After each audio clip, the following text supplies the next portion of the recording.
Yeah.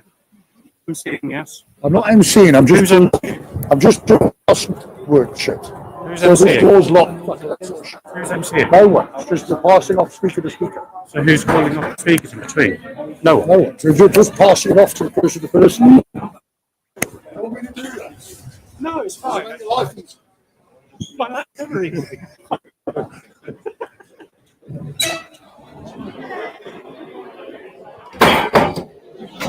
No one's You emceeing. got here better than I did. What? No one got here before me. Did I? I got stopped halfway up, people talking and they're going out in the group chat and I'm thinking, who? Not me. Not me, Judge. I'm innocent. I've actually forgotten the order. It's Jim first, isn't it? Can I have a look in there quickly? I've got one. I just want to... Do you think I want more of my own merchandise? Oh, that's it. Oh, my wife took it. It's gone. Never to be seen again now. She's gone. Right. Jim, you, Richard. You can have that back, I guess. I'll keep hold of it. Hello, good sir. You're looking very smart. Good to see you. So you You guys can actually start getting seated. Hello. I'm here. I'm not sitting down. I'm here to give you a microphone and then disappear. Oh, okay. So No worries. I am the little runner, apparently. Okay. No Which worries. ways you got them on? I've not used these ones, so I'm just making sure. There you go, sir. 1, 2, 1, 2. Thank you very much. Is the mic working? So we're going to hold on until Ben actually gets here before we start the speeches. Yeah. Yeah. I think so. I think so. Sound check.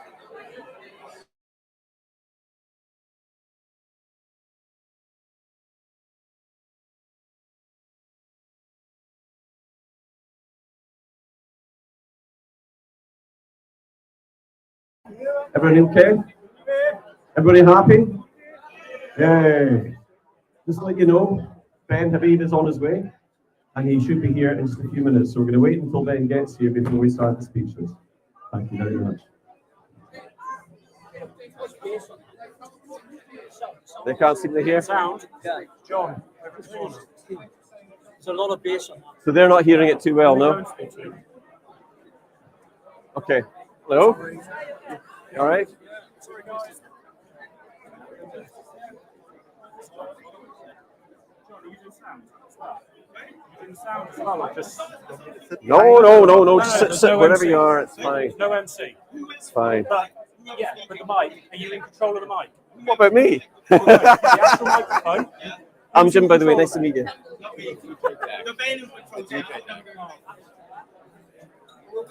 That's.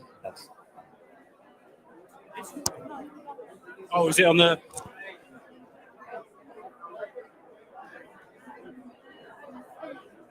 When you're using the microphone, you have to speak very slowly. You probably know that. Yes. The last guy who spoke, you couldn't hear anything you were saying. He was talking Too fast. I'll remind them all to slow it down. Thank you so much.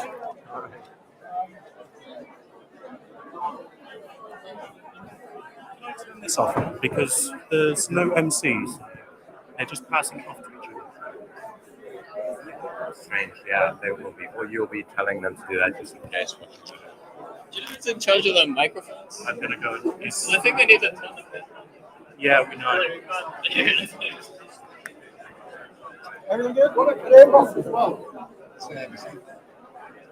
John, just be aware we are live streaming. Yeah, we're good. Yeah. So anything you say is getting there. Shane Ferguson, he's a... It's in Ferguson after dark. Yeah, after dark. We're all right, buddy. We're all right. All good. Dark Ferguson. That's all good.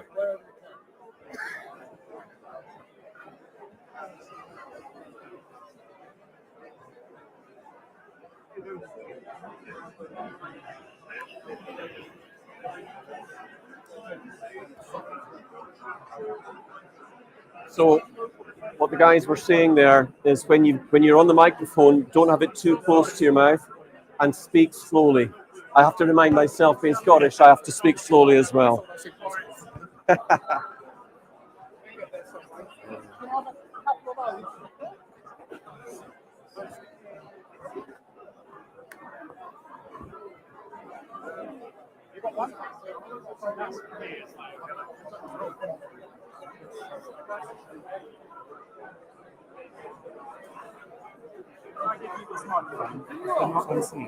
He doesn't know. I don't, it's not just Shouldn't be his sitting fault. there. There's No, no whoever's reason got to to get on the stage, just chuck it to them. Doesn't matter who it is. There's ladies on the stage. maybe that Otherwise, Well, he's actually having a major back operation when they call Fair he's got a enough. stick. That's true. That's true. What? No, I'm not talking about him. I'm just saying he's done. Are you first on? Yeah, by the way, the mic is live. We're streaming.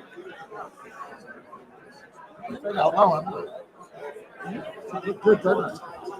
I've got a hot mic in my hand. So you get a mic. Huh? Do I hand it to someone next after all?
Steve, how you doing? You feeling Good, you?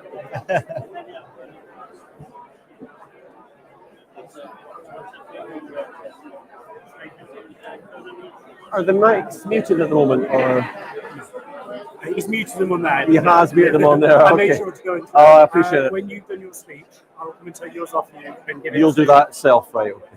That's why I've had to move back up here again. It's all right. That's all right. It's all good.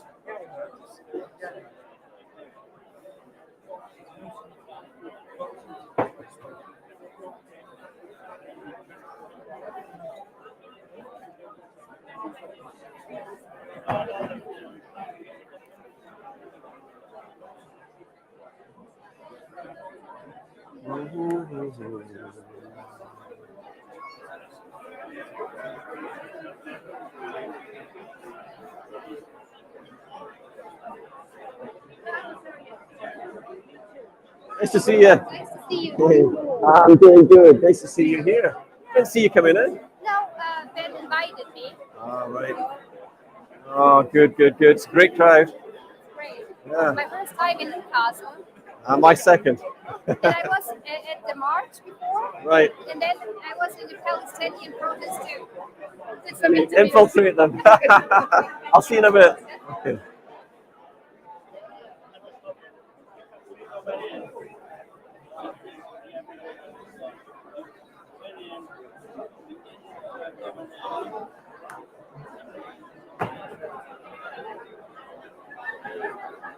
How do you put this in there?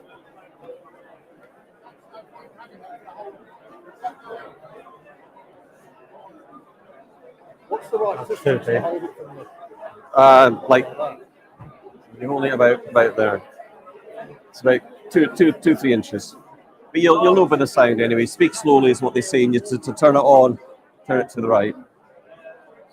I'm just doing a housekeeping. I got my lighter back. No, I've just seen I got my lighter back. Oh, did you?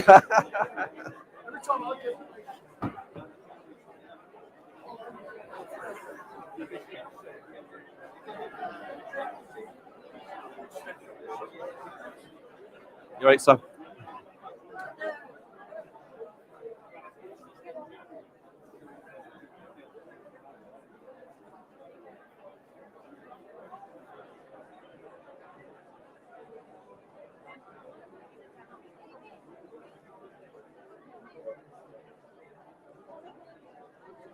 These are nice. Oh, they're super.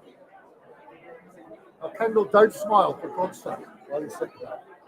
Don't smile. The puppy's just died.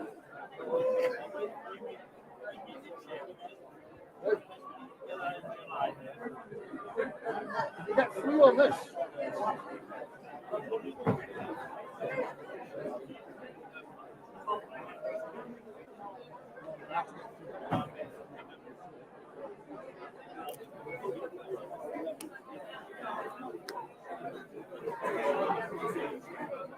Right.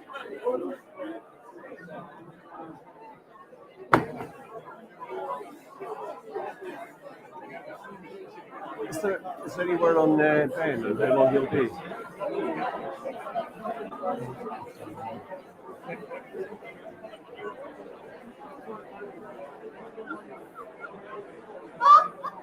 I just called him.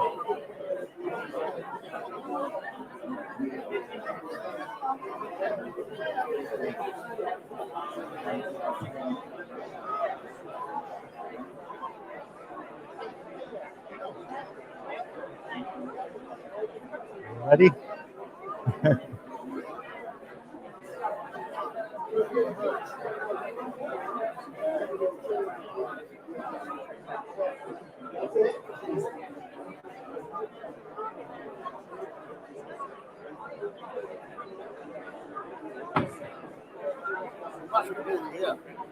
Not answering.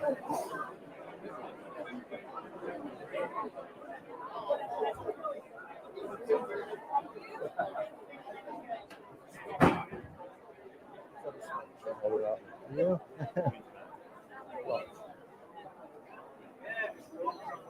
Yeah. We haven't started yet, no.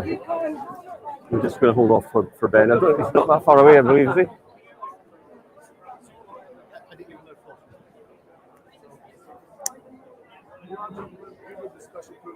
I usually toss everyone to smoke in the back of the. Oh. Yeah, I'm saying that. Appreciate it, mate. I appreciate it. Are they, do we know if they're bringing Ben this side or that side? I would imagine they'd be bringing him here through the front. To the front. That's what I would expect. With Mark.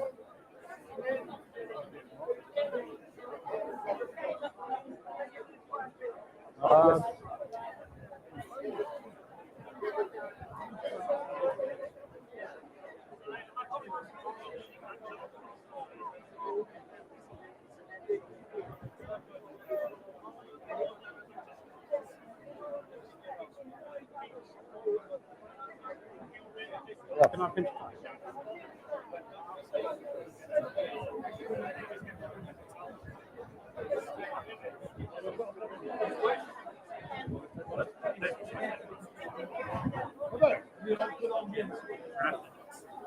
They took it off you. Well, they said they'd give it back. Empty. That's my night. No, they're good guys. They're good guys. Quite impressed with them, actually. I can do that.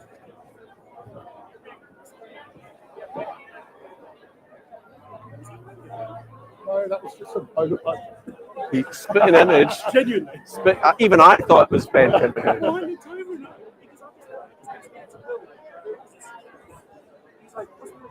It's really here.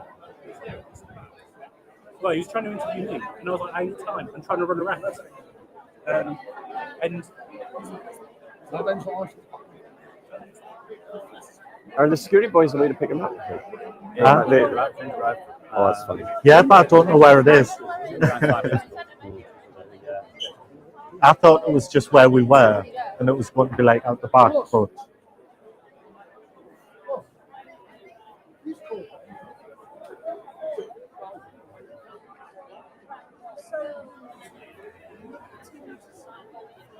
got the wrong train. He got off the Durham.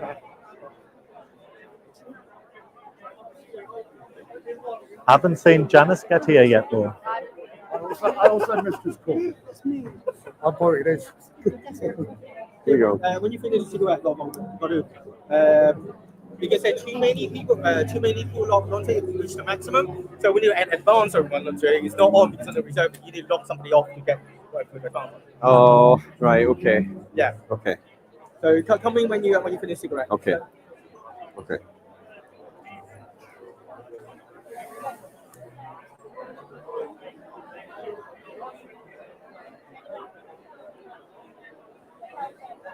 Hi. So I've just had a message saying they need to get somebody else in.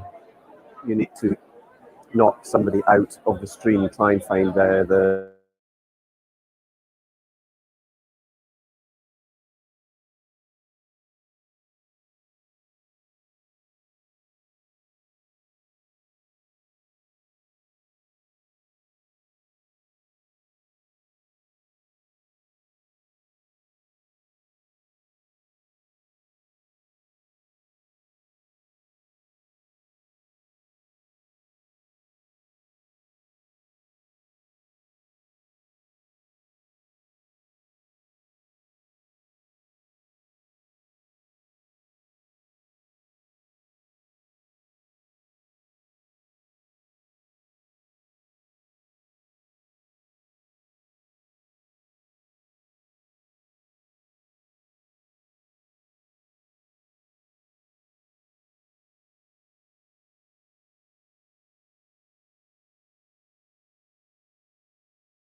do a couple of ground rules for everyone, so we can get on to the speeches reel. This door is now locked, everyone. If you want to go outside for fresh air, go straight out the courtyard bar door there behind you. There's also, if for anyone who's disabled, you can't go down the stairs to the toilets. There's disabled toilets through that way. Ask someone that can help you get there. We're going to have a shop up here after all the speeches. So please bring lots of money and buy lots of stuff to help support us. The bar, just in case anyone doesn't know, is card only. So if you brought cash, bring it to the shop, because we take cash. We're aiming to finish at about 6 o'clock, 6:15. That will get cleared away after about 5:30 up there, guys. There's a dinner up there afterwards for a couple of people, just so you know what's going on. So we'll all sort of congregate down here. And then finally, if there is some sort of lefty lunatic who snuck in here, we're very, very brave, I can tell you that much. But what I'd suggest is try listening for a change to what we have to say. Nothing you hear today will be racist or xenophobic or homophobic or any of the phobic things. We just want to build a better country for our children. Yeah.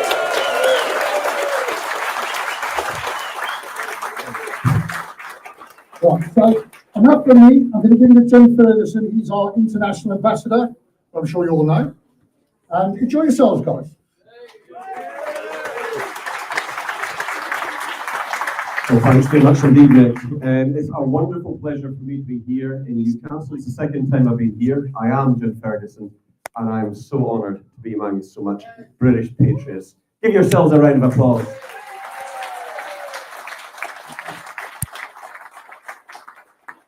I never thought I would get political again after the Brexit Party, and I was a parliamentary candidate there. When I saw Ben Habib joining Reform UK, I thought, yes, they're going to get some sense into that party. But it didn't last because they're not willing to reform. When Ben launched Advance UK, I immediately joined the party because I felt inspired to do so. Ben has the leadership and the vision to turn this country around. And we're all stepping forward into the fight to get Britain back to what it should be, where families feel safe in our streets, where the elderly can get hospital appointments without waiting a year or plus, and where people feel confident in being proud to be British again. So I'm here today to say, look, it's about time we got this country back together again. And all of you here today are demonstrating the fact that there is a commitment. When Ben launched the party, he said he would wait until he got to 30,000 members. Well, we're well over 35,000 members. Yeah. And I pay tribute.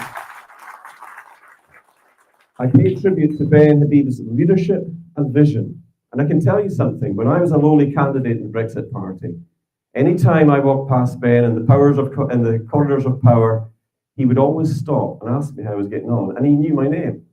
And that is the hallmarks of a great leader.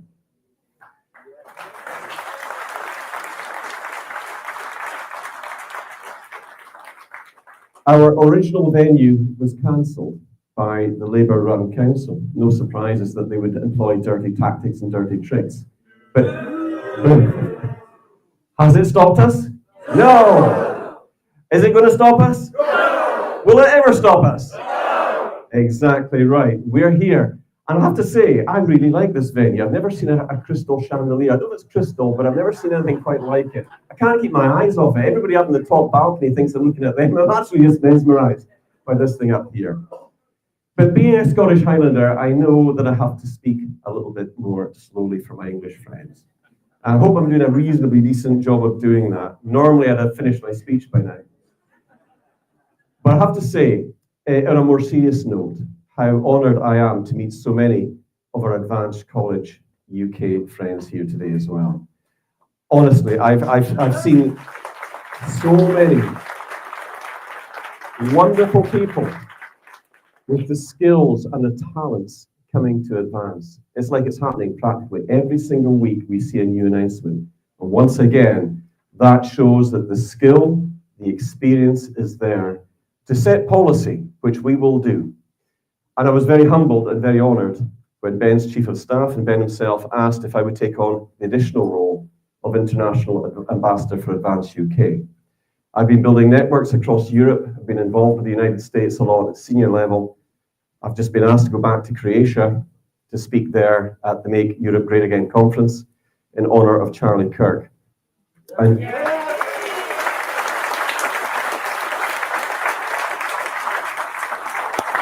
you know, as a public speaker, the risks associated with what we do isn't lost on me. We're all situationally aware, but the tragedy that happened in America to somebody that was loved by the patriots, not just in America, but across the world, is something that isn't lost on us. But it makes us stronger. What doesn't kill us makes us stronger. And we always have to remember the risks associated. But we must never live in fear. And I personally would rather die on my feet fighting for freedom than on my knees as a slave to the system.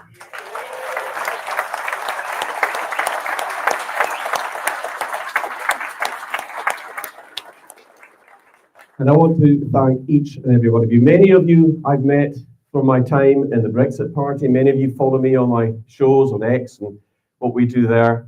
And I'm so humbled to see so many great patriots here today. It's wonderful and it's inspiring. And I just want to say to you, this is just the start. 35,000 members in a matter of weeks, thanks to Ben's leadership and the people like Howard Cox and the people like Richie from Wales, Sam and all the others. We are building an incredibly powerful and talented team of people. I feel very humbled and very honoured to be here with so many of you today. Thank you for that. And finally,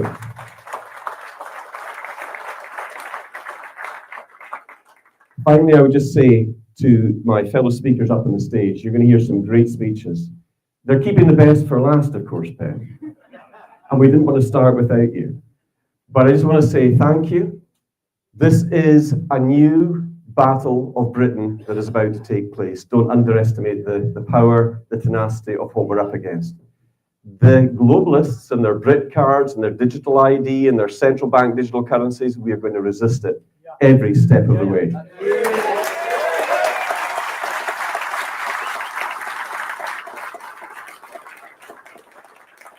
I'm going to be around. I look forward to meeting with you all later on. If you have any questions, please come up. My door's always open. And on that note, let me just say thank you for being here. Thank you for being British patriots.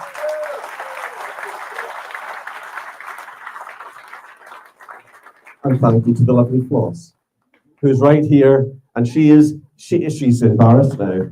But you see, you caught my eye, Floss, and I had to say that now because she is wonderful. And she is the right-hand lady of Ben Habib.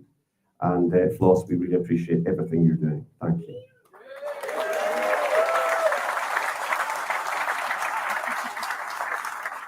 And on that note, I'm going to hand over to Sam. Sam, great to see you. You're up next. No pressure. Thank you, Jim.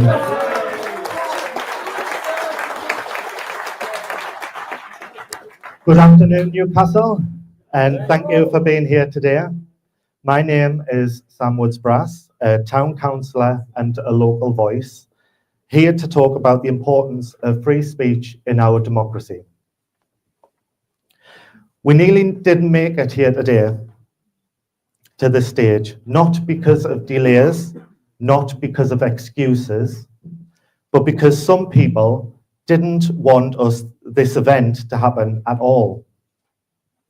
They wanted us silenced.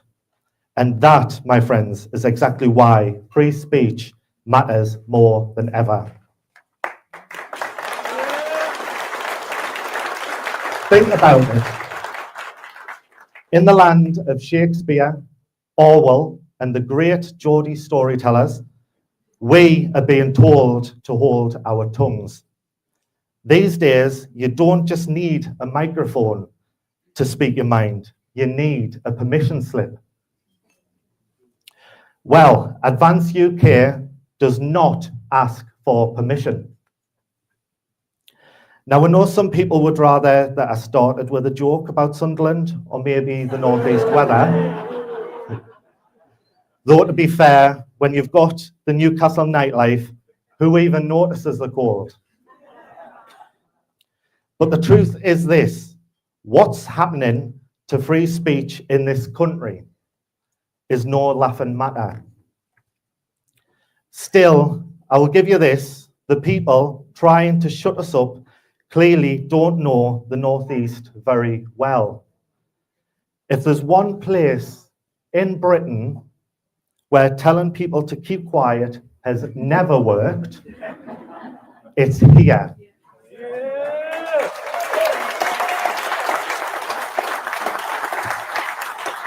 Free speech isn't an optional extra in our democracy. It's not a decoration you hang from a wall. It's the foundation stone of our democracy. Without it, the ballot box is meaningless. Without it, debate dies. Without it, power goes unchallenged. And Newcastle knows this more than most. This city has always had a voice, from the shipyards to the coal mines, from the terraces at St. James Park to the Saturday morning markets. Geordies have never been shy of saying what they think. Sometimes loudly, sometimes bluntly, oftentimes rudely, but always honestly. When the pits closed, you marched. When the jobs were threatened, you rallied. And when neighbours struggled, you stood shoulder to shoulder and you spoke out.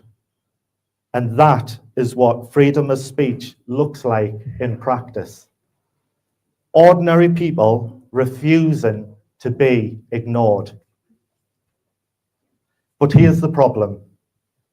In modern Britain, too many people feel they can't say what they really think. They lower the voice in pubs. They hesitate before posting online.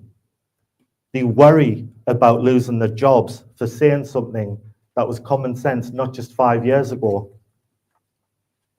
That is not freedom. That is tyranny.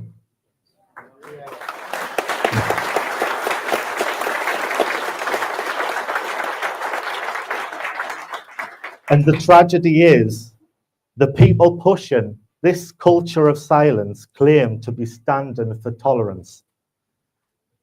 But real tolerance isn't about silencing people that you disagree with. It's about listening to them, arguing with them, sometimes laughing at them, and moving on together. If your ideas can't survive debate, then they don't deserve to win.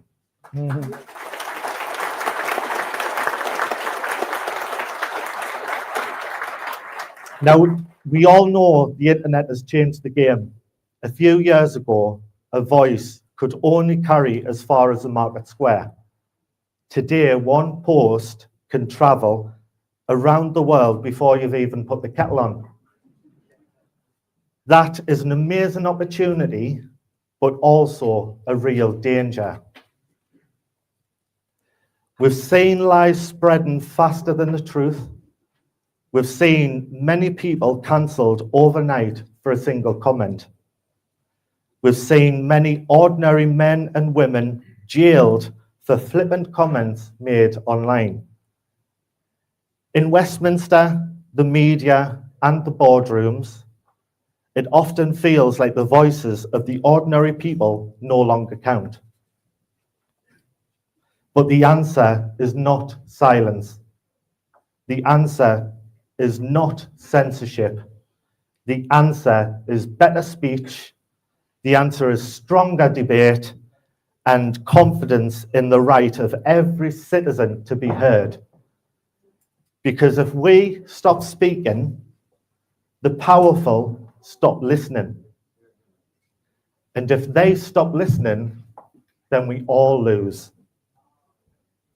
This country has a proud tradition of speaking truth to power. From Magna Carta to the Chartists, from the suffragettes to Brexit, Britain has always been at its best when ordinary people stood up and they said, "You will hear us." Yeah.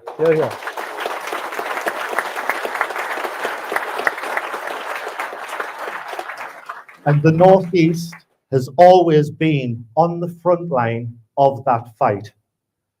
That is why patriotism is not just waving the flag. Patriotism is defending the values that that flag stands for.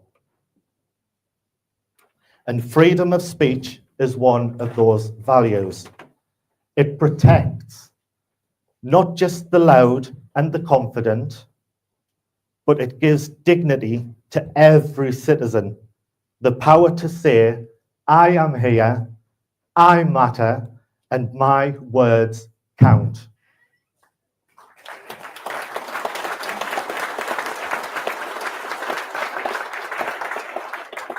Now, I know Newcastle likes a laugh, so let me say this.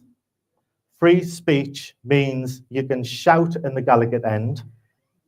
It means you can joke about Sunderland, carefully though. I mean, if you value your safety, because I am a Mackem after all.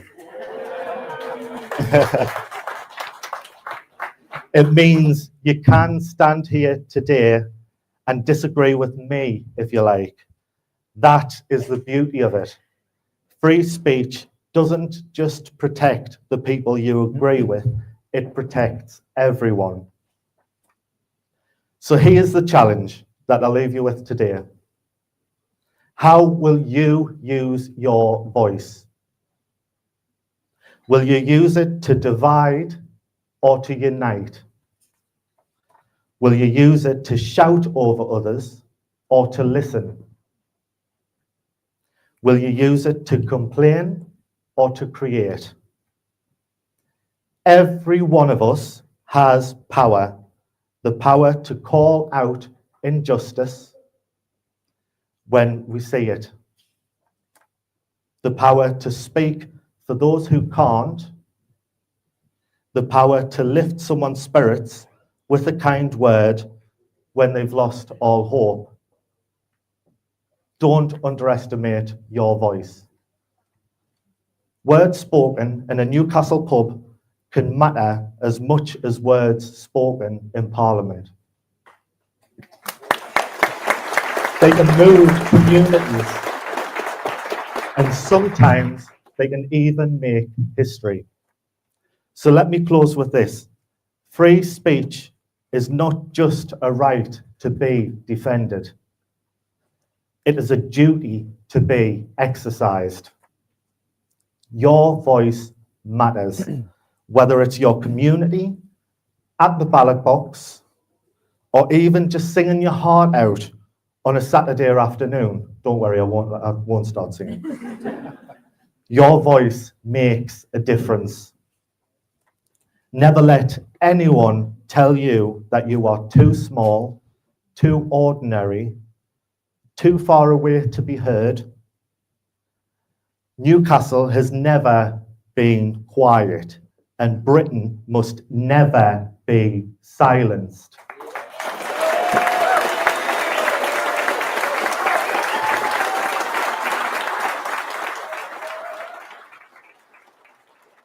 So let's cherish free speech.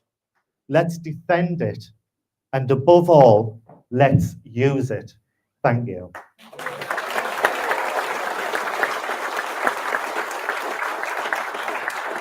Now passing over to our next speaker, Richie Taylor, the leader of Advance UK for Wales. Thank you.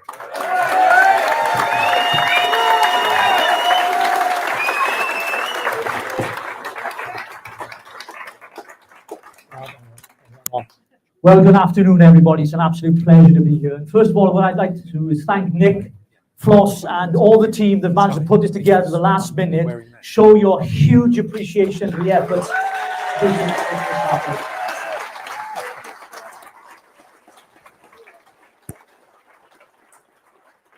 Now, I'm not commonly known for using notes, but for this occasion, I have decided to change that because I don't want to get it wrong, because Ben for number 10 is stood behind me, and when he becomes Prime Minister, I'm pitching to become Chief of Staff, so I've got to be careful what I say. The words of Tony Benn are very, very poignant this afternoon. What power have you got? Where did you get it from? In whose interest do you exercise it? To whom are you accountable? And how can we get rid of you? If you cannot get rid of the people who govern you, you do not live in a democratic system. Whoa, excuse me. Don't clap, you take up my time. I've only got 10 minutes, right? So whoa, clap at the end, right? Joke. At Advance UK, many of you know, we believe the government should serve the British people and be accountable to them and them only. There can be no dilution of the government's ability to discharge this obligation and the people's ability to hold them to account by membership of international bodies and enter into international treaties, international law, and domestic quangos. In other words, we do not want international superpowers having their tentacles in our domestic politics. They have no place in our parliament.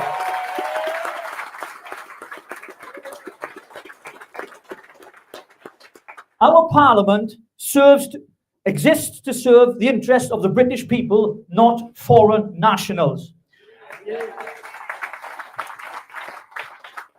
We should not bow the knee to these super international cronies and unelected bureaucrats that are part of the WHO, the WEF, the UN, the EU, you name it, the list goes on.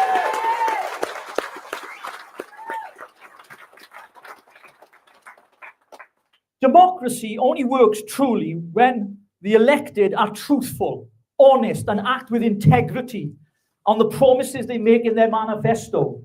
Sadly, we have seen the decline within Great Britain and Northern Ireland of people's democratic rights being removed from them by people who have acted as tyrants, dictators, and have ignored the plight of this great country. We promise at Advance UK that we will act with integrity, authenticity, and transparency. We will always put British nationals first, regardless of the cost. We will end our ties with all these international bodies because our democracy depends upon it. Ladies and gentlemen, people are tired, angry, and disillusioned by this current government and previous governments. And I believe it's time for change. And that change will only happen when you have a party who has the political will to make the big decisions to become sovereign in all of its parts. As we've seen, the exponential growth of Advance UK, and you are part of that growth as well. Every single one of you has contributed to making this happen here today. So thank you. Give yourself one huge round of applause.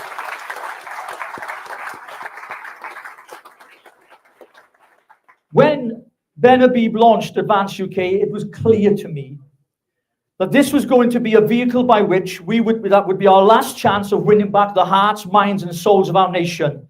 That people once again will take pride in their culture, in their history, and in their values. And we would not apologize for our history, for our Christian heritage, for our Christian constitution. We would stand up for the rights of British national people and citizens of this great country.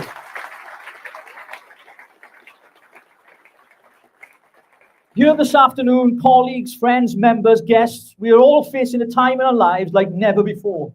We are living in unprecedented times of national security. We've seen democracy being threatened as we've allowed the borders to remain open, a policy that has allowed so many people from countries, undocumented males coming into our country, that has changed the demographics of our nation completely. And let's be quite frank about this, we never got Brexit done. We are still part of the ECHR, which under Ben's leadership would be repealed. This is not a time to play party politics. This is a time to stand up, to speak up, and to stand out. And that is why Advance UK was launched by Ben Habib to create an alternative, not just to the Uniparty, but to all the parties, to those that would argue, well, we're split in the vote. Have anybody heard that? We're split in the vote? Well, I'd say this to you. You are not entitled to anyone's vote. that carries with it a sense of entitlement, as each individual in this great nation of ours has a democratic right to vote for a party that aligns with their conscience, convictions, and principles. And I can see no other party offering what we do. We stand for those 4 key mission statements: nation state, sovereignty, equality under the law, and of course, that wonderful word, democracy. It would, of course, be amiss of me not to mention my beloved Wales.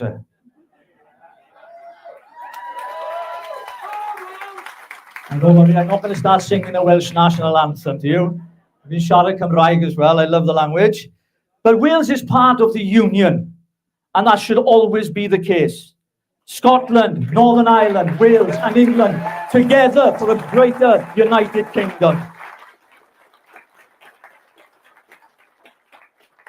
I can make you one promise. I will do everything I can alongside my colleagues and friends to ensure that we will fulfill the mission of Advance UK, and we will deliver for the British people. No more slogans, no more fancy words or fancy politicians, no more political footballing, but we will deliver for the British people. We will deliver for the people of this great nation. We will deliver for the people of Wales, Scotland, Northern Ireland, and of course, wonderful Newcastle. I meant England.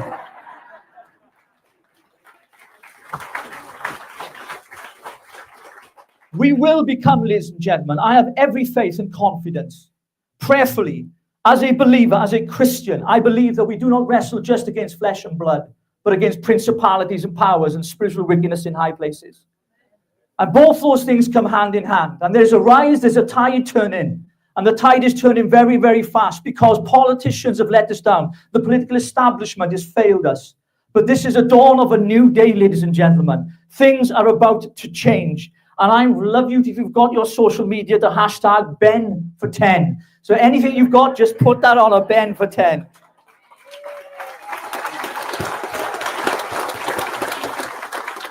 I think I coined that phrase back in 2016 when I first interviewed you, didn't I? I think, yes, when you were the deputy leader of some strange party back then, Ben, yes. But in closing, ladies and gentlemen, I, like many of you, realize that this might be our last chance to save our nation from ideologies and doctrines that have invaded our culture and our country. And the hearts and minds of people, to the extent that they've attempted to cancel us, and as we've seen more recently, even murder those who have a different opinion. And may God rest Charlie Kirk's soul in peace.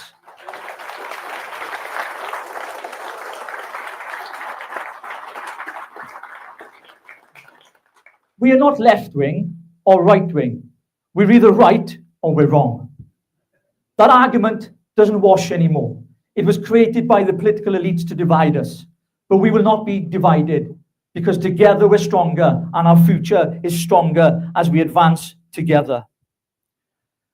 Ladies and gentlemen, and yes, I said ladies and gentlemen.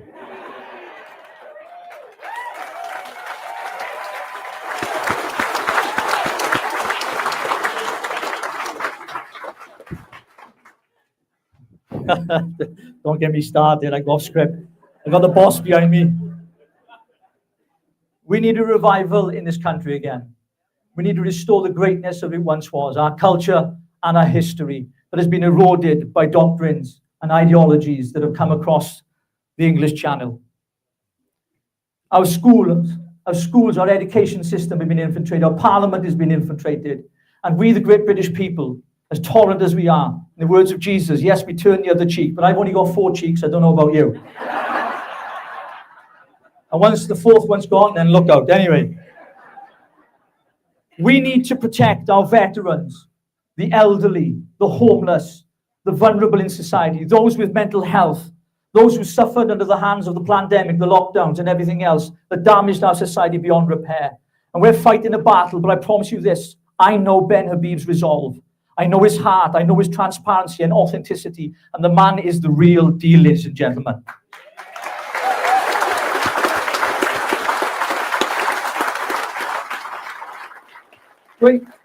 When people are being silenced, when people are being cancelled, and when people are being told not to speak out for the fear of being arrested, this is not the country I want my children and their children to grow up in. It's because I believe in the freedom of speech, the freedom of choice, the freedom of thought. I also believe in a democratic society that every British citizen should have the right to exercise their democratic right to speak freely without fear or favour. We will do away with the two-tier policing and the two-tier justice system in this country.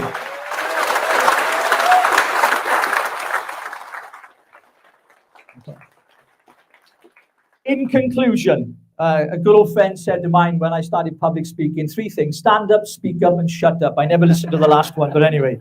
In conclusion, we will not be silenced. We will not be pushed into a corner, as Sam has pointed out, and told to be quiet. We will not allow those that would seek to silence us to succeed. We will continue with every fibre of our being to fight, fight, fight. I think Donald Trump said the same thing, didn't he? And together we must do whatever it takes, whatever hill it takes to climb, whatever mountain we must climb, we will climb it together and we will overcome. We will win. In the words of the great Martin Luther King, I've seen the promised land. I've been over the mountain. I may not get there with you, but we will get there in the end. We will overcome. We will be strong. We will be steadfast. We will be diligent. We will be transparent, authentic, and we will be truthful with the great British public. The days of the old way of doing politics is over. This is the dawn of a new day. The lions are roaring. The dragon is breathing its fire. We will raise our flags high with pride. Welcome to Advance UK.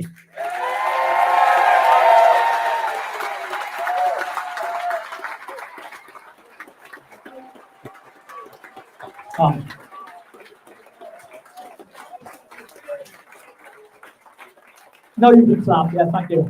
Ladies and gentlemen, please welcome the wonderful, the one and only Mr. Howard Cox. Follow that, my friend. Excuse me, I don't know about you, but I'm feeling a bit hot. So do you mind if I just do a striptease? Can you do the music?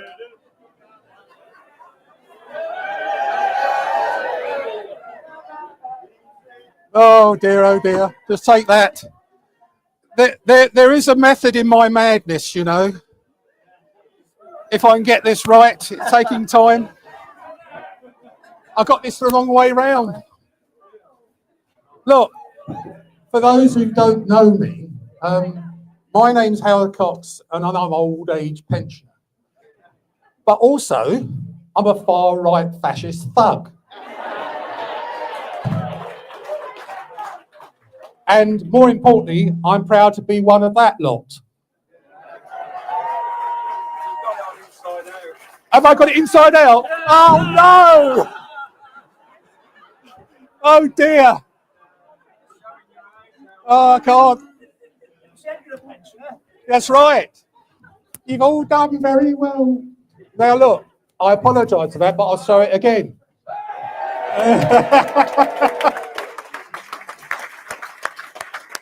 On a serious note, following Richard's passion there, that was a phenomenal speech. Can we have another round of applause for that?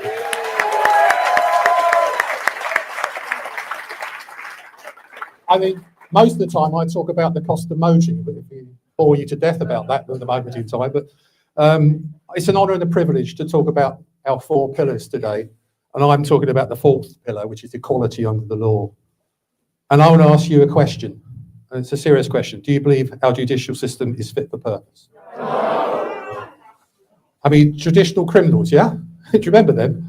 Are not being caught. But if you declare you are a patriot and you want to raise our national flag, you become fair game to prosecution. It's unbelievable to see the flags here. I'm not joking. I put a flag outside my house only about 3 or 4 days ago. And it's a simple Union flag. And I put it up. It's about 3 foot by 2 foot.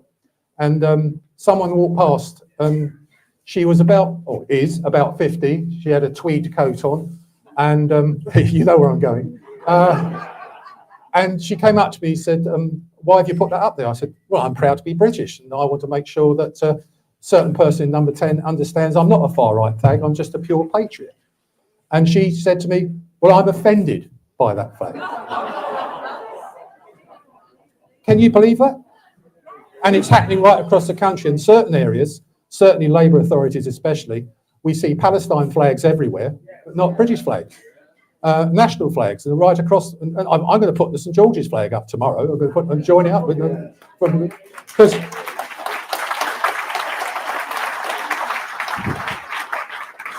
And this is where the problem lies at the moment. Equality under the law, it doesn't exist in this country anymore whatsoever.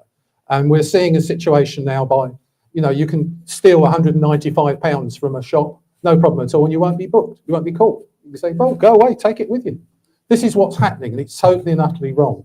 We've seen so many things that happen in this country, and Richard mentioned about the two-tier justice, we're not going to stand for it. But, let's just go through some of the people that have been involved with this at the moment in time. And I'm referring to notes of people so I can remember their names.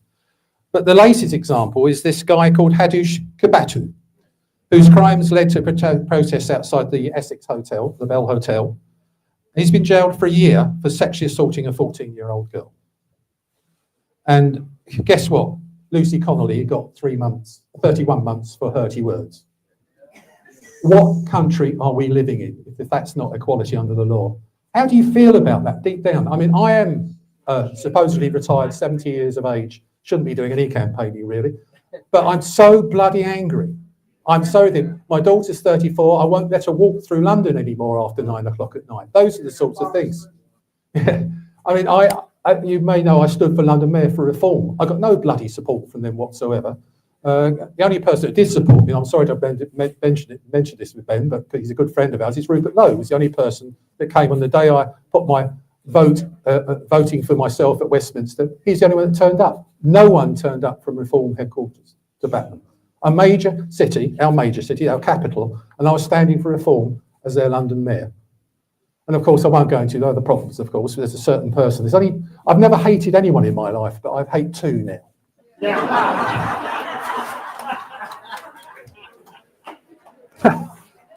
Who's the first one? Who's the second one? Oh. Well, actually, I'm sorry, I don't swear, but I know Ben does.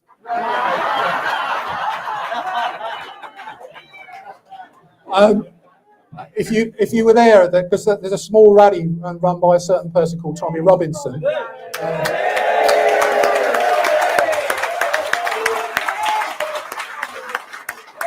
And as you know, and I'm just reading from the BBC, there was only, 75 people there.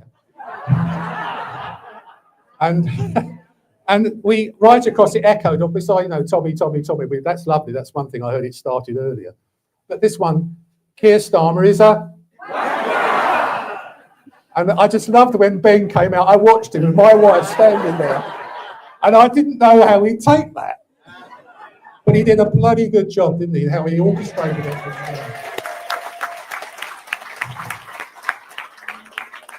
But he didn't stop there, did he? Have you seen a certain podcast recently? What is it? What's the word? Well, he says I think he said dickhead. Who's that about, Ben? That was your favourite. Yes, study calm. Anyway, the point is, this is a very point. We're getting a situation, and I analysed before this event today, 11 sentencing examples across the UK in the last year of sexual and violent crimes against children. The average sentence, bear in mind this is 11 crimes, 11 so-called found guilty. The average sentence was 15 months. Okay? The maximum was 4 years, and 3 were released on licence. I sat there in amazement when I was going through this, preparing to tell you about this. Again, what is happening to our country? What is happening with our judiciary system? And then we go down to, we've got Lucy Connolly, and, we got that situation in Epsom where this judiciary is used by the government. Epsom Council tried to remove those alleged asylum seekers. They're migrants. They're illegal migrants to me. They're nothing. And they're all young men, as you know, and they're all laughing out the window at everyone else. The Epsom Council tried to get rid of them, and they won. And then guess what happened? The government took the Supreme Court, and 3 guys sat there, all members of the Fabian Society, and are all sitting there saying, no, that was wrong, you can't do that. So this is what's so wrong with our government. They're willing to use every conceivable aspect of the left-wing judiciary system to get their own way. And then we got, which is very sad to me, is, you remember Peter Lynch? He was called a rioter by the Independent. 2 years, 8 months by a judge at Sheffield Crown Court who heard how he was at the front of a mob that gathered outside the Holiday Inn Express at Manvers in Rotherham on August the 4th, shouting "scum" and "child killers" at police. As you know, he committed suicide. This is the sort of thing we're up against. He was given 2 years and 8 months for basically hurty words again. And then we come on to a certain person called Tommy Robinson. We come on to him. I left Reform. I'm a bit like with Rupert Lowe and with Ben behind me, and a lot of other people, a lot of people in this room. Hands up those who've left Reform. Oh, aren't you lovely? I want to come and kiss and cuddle you. But I was told under no uncertain circumstances by Richard Tice and backed up by Nigel Farage, if I continue to back and support Tommy Robinson, I will be expelled from the party. I've just stood for them for London Mayor, and I've just stood down in Dover and came second. I knocked the Tories into third place. I got 24% of the vote in 3.5 weeks. And there's a lot of good people here, a lot of other people who stood and came second. We did very well in that respect, Reform. And you think they show some sort of respect for me. And then there was this guy that came on board, paid £200,000 for the privilege, called Zia Youssef. And he didn't even come and speak to me. And I just found it staggering. I kept quiet. I was, not being too upset about it.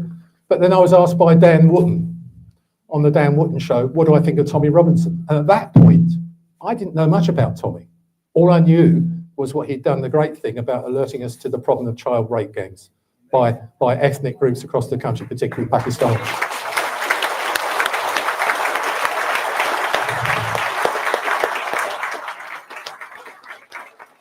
And on that point, I said, I've got to find out more about it. So I visited Tommy in prison.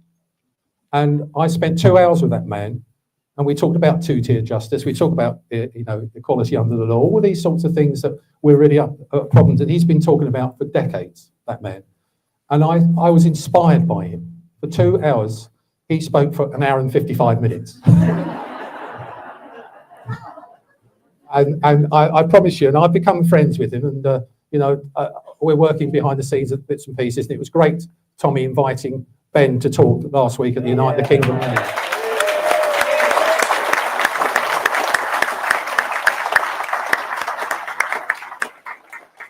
But he got, what was it? I think the thing was, let me work it out. He got 18 months prison for admitting to 10 breaches of High Court injunction. Yes, he did break it. He did break the law. But you don't put a person into solitary, you don't put him in prison. You do things like community service or something like that for these things. Because he didn't hurt anyone. He didn't kill anyone. He didn't rape anyone. He didn't do any of those things.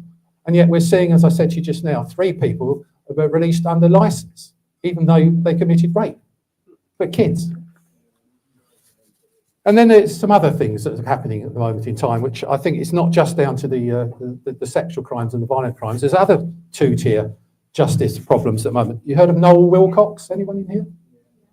Well, Noel Wilcox has proven in London, his little company, little scaffolding company, he's proven that the ULEZ and LEZ signs, that's the LEZ ones are the commercial ones for low emission zones, and the ULEZ, the ultra low emission zones, are illegal. There are 2 court cases he won. But the 3rd court case was thrown out by the judge, and I went and I sat there in the Royal Court of Justice in the Strand in London with him, and I couldn't believe that the barrister on the TfL pleaded. He said, well, you can't go for the claimant, i.e. Noel Wilcox, because we go bankrupt, Transport for London. And worse still, a lot of people would die because we don't know, because ULEZ wouldn't be operating because of the terrible bad air quality. And the judge listened to that. It was irrelevant. The signs are illegal, and still that pathological liar that sits in London Assembly called Sadiq Khan is taking money from motorists under false pretences.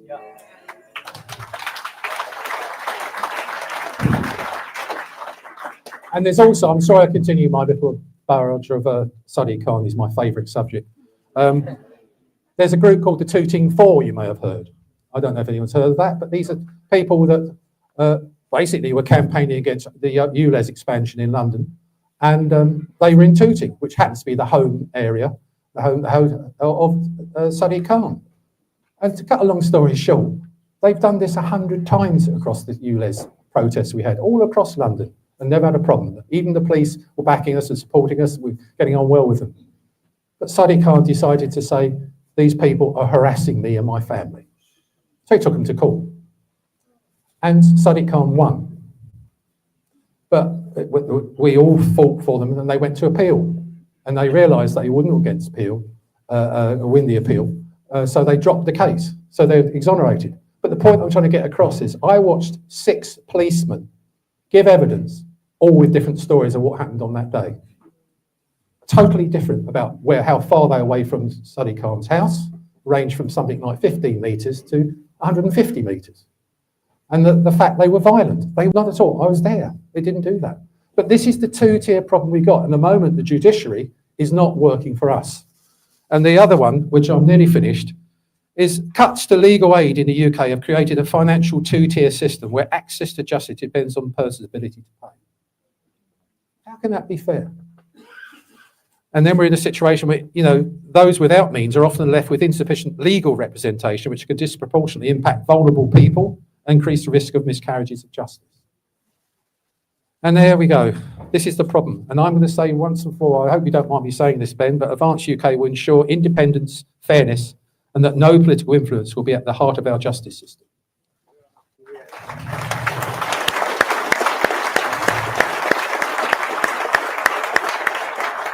And everyone will be treated equally under the law. That's the most important part.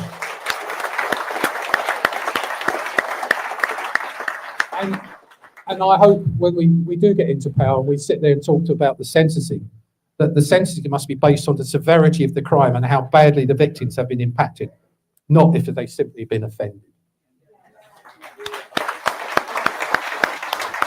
And I will talk about it now. I can go on forever, as you've probably gathered. But above all, catching criminals will be made a priority for the police again, and the freedom of speech should be free of prosecution, totally free of prosecution. So I'll thank you for that's my bit over and done with.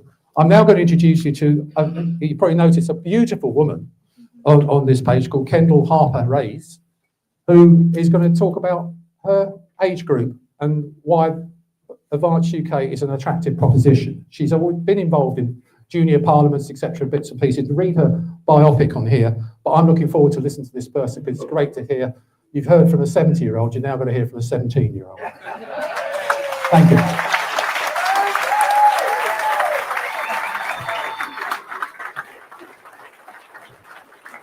Oh, yeah. Good afternoon, everyone. I'm thrilled to have the honour of speaking with you at today's launch.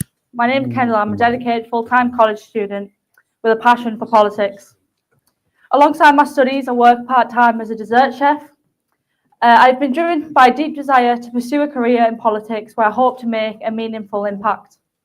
The first step I ever took into this was being a part of a youth-led movement working alongside the local council to make the area a better place for the community. My part included volunteering at events, fundraising and running social media accounts. I also ran for youth parliament against other candidates in Teesside, where I was able to conduct a mini campaign at my school. I first became passionate about politics when I was 14 years old, and in secondary school we had mandatory lessons called PSHE, which stands for Personal, Social, Health and Economic, which I assumed would teach us important life skills. Instead, we were taught about gender ideology and topics that I found hard to accept as factual. I signed those lessons wondering how any of this was relevant to our futures. That evening, I started reading news articles out of curiosity about the world beyond the classroom, and over time, I became more politically aware. The current education system stifles independent thought and critical discussion. It needs urgent reform. Students should be encouraged to explore diverse perspectives rather than conform to imposed ideologies.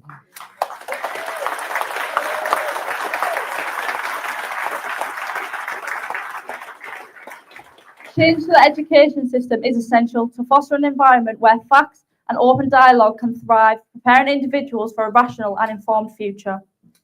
I'm still in education, studying politics, business and criminology at college, Well, throughout my time at secondary school, I faced discrimination for my personal opinions that in my view were based on simple truth. For instance, I stated that a man was a man and a woman was a woman, and no science in the world could ever change that.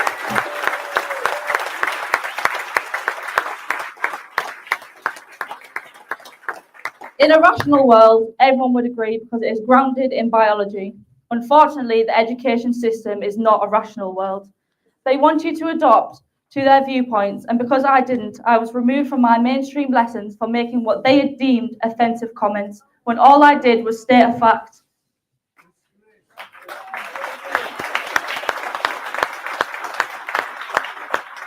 I was told if I didn't call a woman a man, my access to the toilet at school would be denied.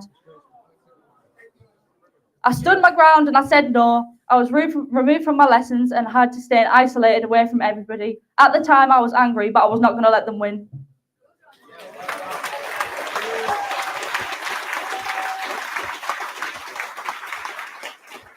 A teacher involved in this situation took offence to my statement and began speaking about me to other students and teachers.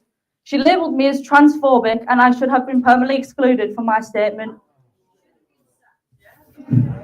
Fortunately, two of my friends were present and told me what they had heard. I wrote a formal complaint, and the outcome was that the teacher wasn't going to cover my lessons anymore, and I wouldn't be branded that way again. I didn't even get an apology. There were other times where I felt silence, and teachers would share their political views during lessons. Because I enjoy a good debate, I would counter their points. But when I tried to express my opinions, I was told I wasn't allowed to speak and often shut down.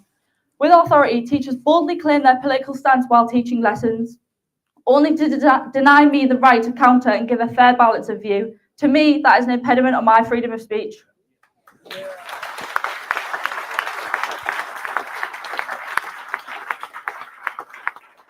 What struck me as profoundly troubling is that they sought to silence me for declaring the undeniable truth while teaching the very science of biology that affirms it. The purpose of education is to gain knowledge and form independent opinions, yet often felt like the only opinions they wanted us to adopt was their own. I never stayed silent though. Every time something like this happened, I would push the school principal to allow open discussion and let students express their views. While most of the time I was unsuccessful, I still made my voice heard.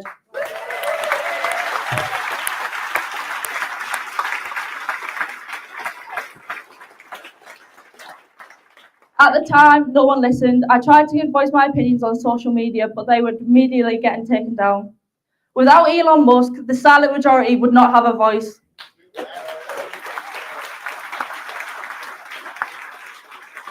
He cares more about our right to speak than our own Prime Minister does.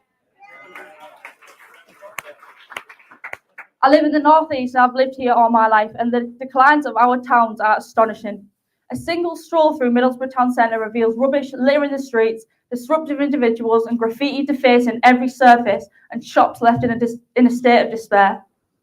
I recall my childhood days where the decline wasn't so blight.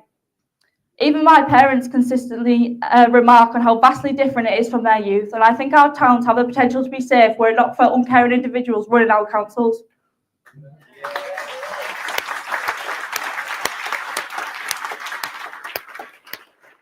12.3% of Middlesbrough's population were born outside of the UK, indicating the highest proportion of immigration in Teesside. Groups of men congregate in the town centre, speaking foreign languages and intimidating the locals. It has one of the highest crime rates in the UK, standing at 130 crimes per 1,000 people. This makes it roughly 90% higher than the country's average of 66 per 1,000. I think I speak for most towns and cities across the UK when I say our streets are not safe. The streets that were once welcoming havens for families and communities now feel like battlegrounds. Surging crime rates and influx of individuals with no ties to our country's values have its own British citizens scared to go out at night.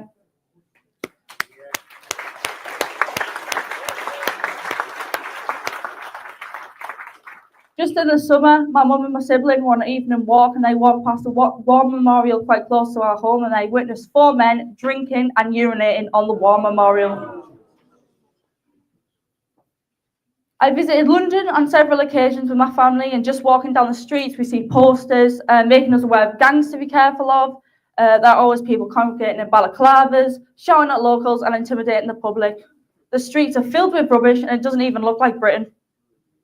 Every time my family have visited, and I'm sure most people are the same, We make sure our phones are secure in our pockets. We make sure we are aware of everything that is happening around us, and we also try to secure our handbags the best we can. As much as I like London, it's tiring and wrong that we must be on alert at all times that something may happen.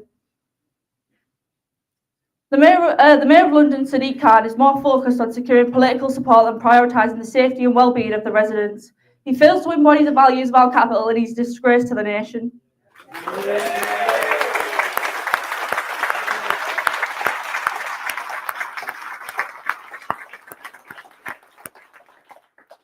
He does not represent us. But there was one day in London where my family and I felt safe.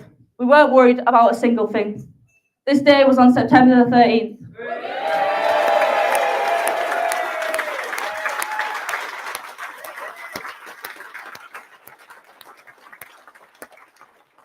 It was astonishing that as much as the media branded it a far-right fascist protest, it was the safest I had ever felt in London.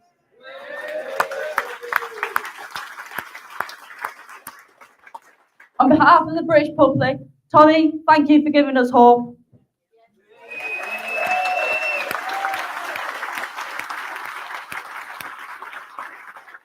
Advance UK is exactly what this country needs. We stand proudly for our nation, for freedom, for democracy and for equality under the law. The British people deserve a party that delivers, one that doesn't just make promises, but keeps them. For too long we've been treated like second-class citizens in our own country, and that ends now.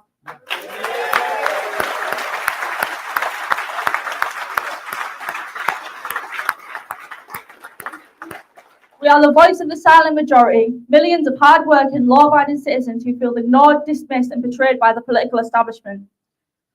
On September 13th, Ben Habib stood with us. He listened, he understood, and most importantly, he stood with the public and not against them.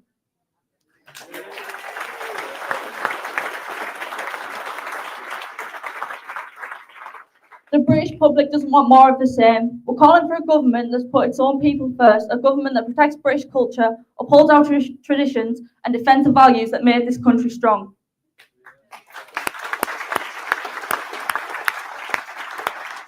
Advance UK will stand proudly for Britain's Christian constitution, our heritage and our freedoms. We believe that every citizen should have the right to speak freely and act accordingly to their conscience, so long as it does not incite violence.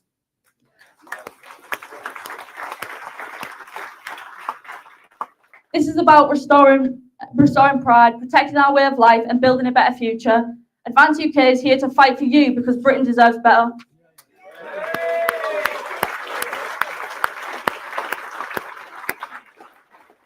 We envision a Britain where communities are empowered, borders are secure and opportunities are accessible to all who call this nation home. Advance UK is committed to delivering practical solutions that prioritise economic stability, public safety and national sovereignty. We reject the divisive rhetoric and broken promises of the past. Instead, champion unity, integrity and accountability in governance.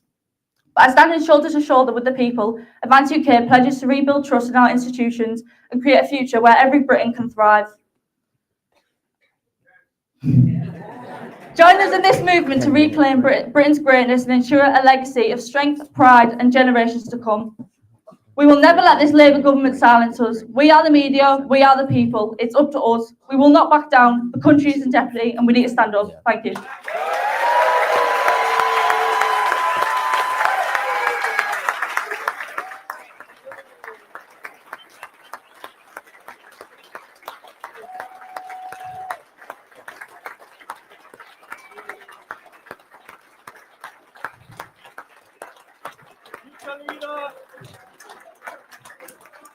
The very man who's going to lead us through this, I want to introduce to the stage next, Mr. Ben Habib.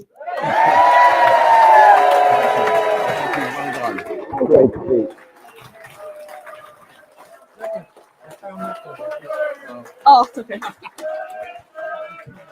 Thank you. Before I start, can I just say what a brave young lady. Brave young lady. Standing up for her rights. Brave to address us, but braver because she stands up for her rights against the institutions that would trample on her. And it is precisely your kind of people, our kind of people, that are going to have to come together to save this country. So thank you very much for everything you've done and you said.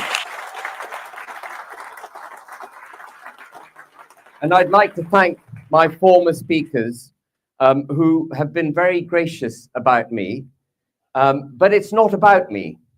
It genuinely isn't about me. Maybe I had the idea for Advance UK, maybe I got some people together, but it is about you, the people of the United Kingdom. And I'm so proud that against all the odds, you made this happen. You joined up. You decided that things had to change. You took our membership from nothing in June to 35,000 members today.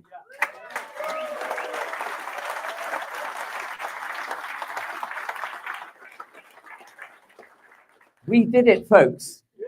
We did it.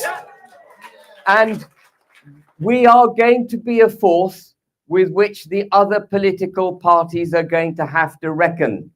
They don't want us. They tried to shut us down today. Now, we might think it was the far left that was trying to shut us down. I don't know. But there were a number of impediments, including LNER, who tried to stop me from getting here. But get here we did.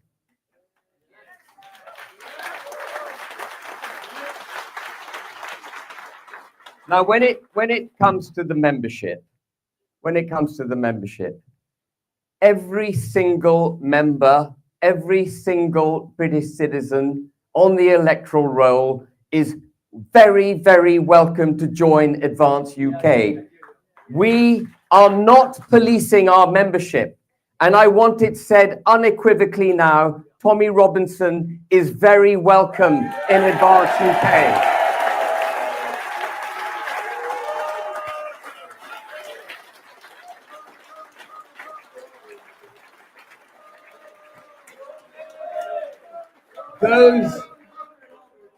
Those that tried to shut us down today were trying to rob us of our human rights. I hope you've heard me say this before, but under the Universal Declaration of Human Rights, Tommy Robinson has a right of political association.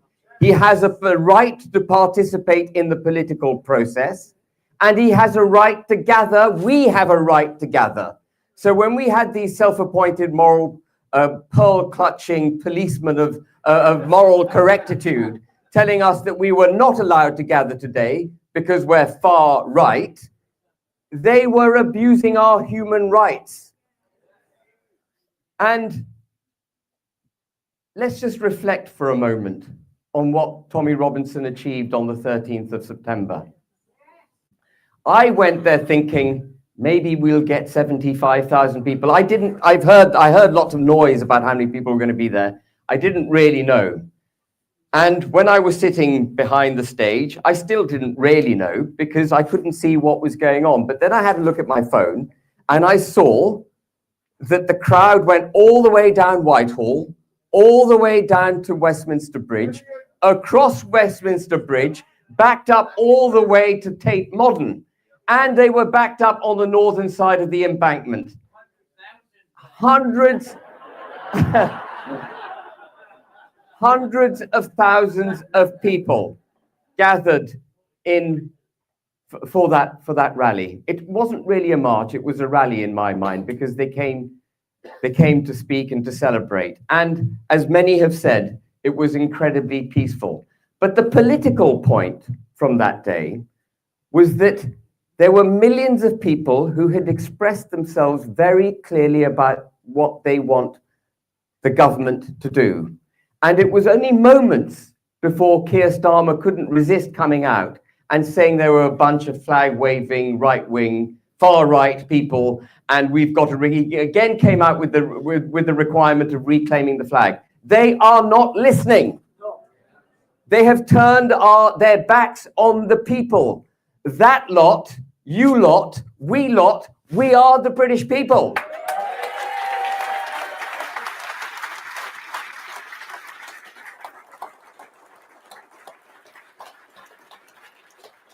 one thing I forgot to say, one of the problems of speaking without notes, I forgot to say this on the 13th of September, but it struck me horrifically, and maybe you've heard me say this on podcasts. I'm only allowed on podcasts now because various news channels have taken against Advance UK. But on various podcasts, I've said recently that I was horrified to go to Parliament a couple of weeks ago and see that Parliament has moved from the barricades that it used to have outside itself. But by the way, in the 1980s, we had no barricades in front of Parliament. You could walk right up to the House of Lords. The Commons is behind a slight wall, but you could walk right up to the House of Lords without impediment. And over the decades, we've seen greater impediments separating the people from those that govern us. But I was absolutely horrified when I was going to the House of Lords the other day for a book launch to be met with a 9-foot-tall metal fence that they've now erected. You can't get anywhere near those who govern us. And the reason they need that fence is because they've turned their backs on us. They are doing things they know are to our detriment. That's why they're policing free speech. That's why we have a two-tier criminal justice system. That's why democracy isn't working in this country anymore. And that's why they need a fence.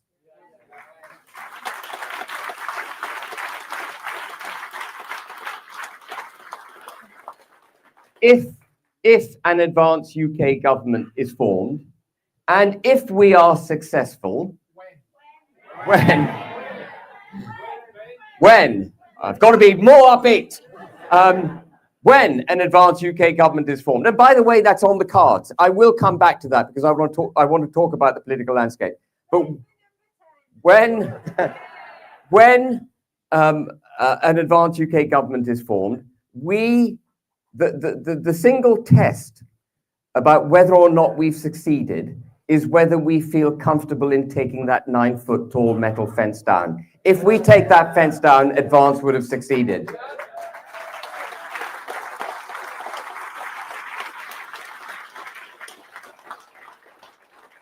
I want to talk, if I may, a little bit about the party and how it came to be. I knew for some months, many months, nearly a year actually, that we need a new political force in the United Kingdom. And I was shy of doing it because a certain party was doing quite well in the polls. And I didn't want to, first of all, I thought it'd be an incredibly difficult job, but I didn't want to shake the foundations of hope that were forming in the United Kingdom. And I think, it's funny that, sorry, I'm going to digress for a second. One of the reasons I think Tommy Robinson has become quite a key part of the new movement that's forming in the United Kingdom is because, and Elon Musk is involved, is because obviously his stand for free speech, but it goes back, my involvement anyway, goes back to a little tweet I did in late 2024, in which I set out why it was, in my mind, that Tommy Robinson was a political prisoner and that he wasn't rightfully incarcerated as a result of the breach of his injunction on showing that film. And by the way, he was a political prisoner. It was an absolutely politicized decision to throw the book at him. An Attorney General, Lord Hermer, who stood for Gerry Adams, stood for reparations against the British government in favor of the Caribbean people, stood for bringing illegal migrants from the Chagos Islands to the UK, and actually stood for giving Chagos over to Mauritius. This man is an awful, awful man. He decided to throw the book at Tommy Robinson and incarcerate him on what was a civil offense, not even a criminal offense. And I think, Liam will correct me, but I think 150 million people have seen the film, haven't they? At least.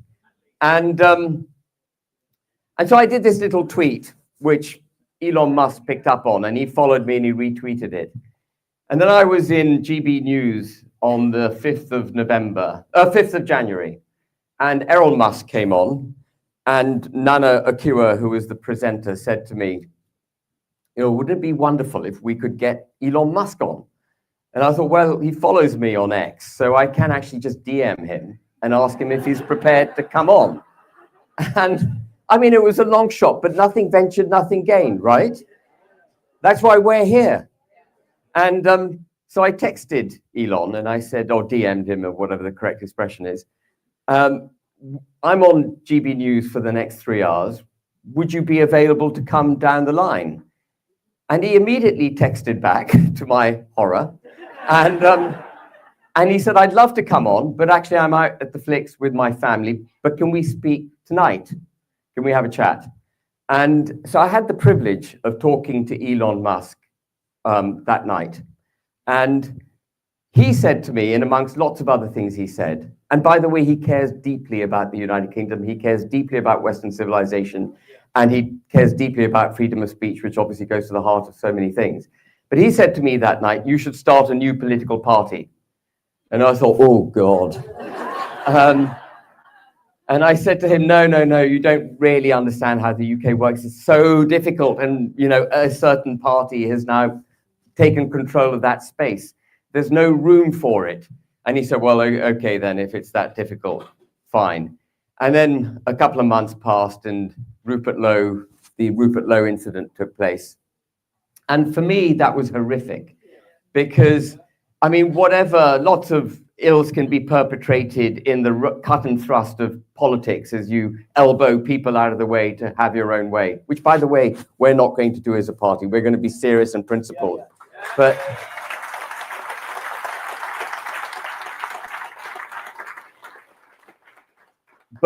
to make accusations which would have landed Rupert in prison had they somehow gone through the criminal justice system, which is perfectly possible nowadays, was absolutely terrible. So I thought at that point the waters were opening for a new political party. And this is how things start. It started with a tweet about Tommy Robinson, Elon Musk, Rupert Lowe then happening. And I thought, right, I've got to do something.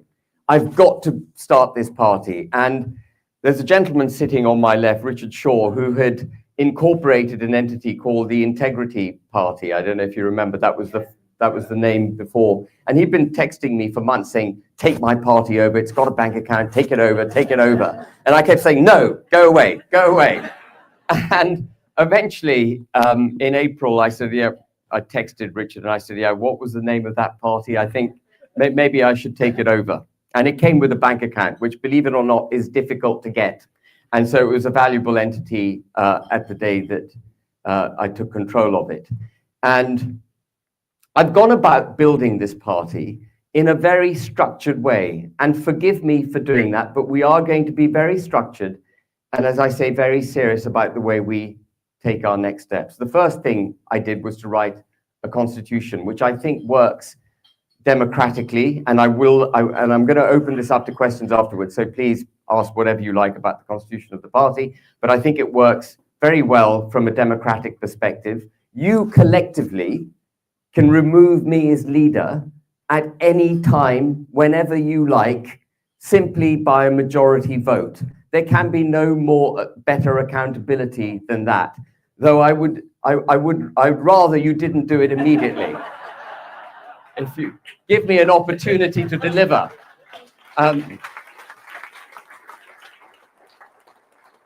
So we had a constitution, and then I thought, well, so far it's all been in my own mind that the party needs a political force, that the country needs a political force, and that I should set up a new party. So I'm going to set this hurdle of 30,000, which I know to be a figure with which you can fight a general election. We can fight a general election now, if we have to.